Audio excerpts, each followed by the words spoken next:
So Peter, tell me more about what a property advocate or a buyer's agent does. Good question. I get that asked a lot, and different states it's called different things. So a buyer's advocate or a buyer's agent is exactly the same thing. So what they do, they actually represent the client and they don't actually work for the real estate agent. So as an example, if you're looking to buy a property in a particular suburb, the real estate agent in that suburb, they will only sell the stock that they have the rights to sell.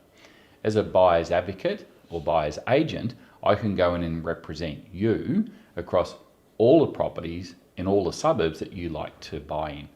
And you can also be a vendor advocate or vendor agent, where when you want to sell a house, I can then come in and actually help you sell the property. So similar terms, same role. So different states call them different things. So yeah, that's the difference between those two.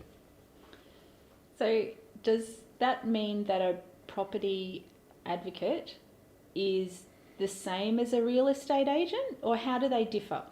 Okay, so the difference between a real estate agent and a buyer's advocate is the buyer's advocate, their sole focus is you as the client.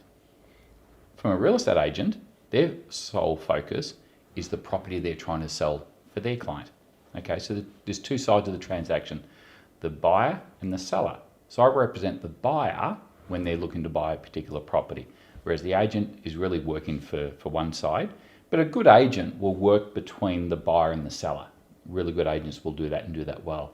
So part of my role is to work with those good agents and really understand the relationship between the buyer and the seller, because it's a very emotional transaction property for both sides, the buyer and the seller. So I'm rather neutral when it comes to that transaction.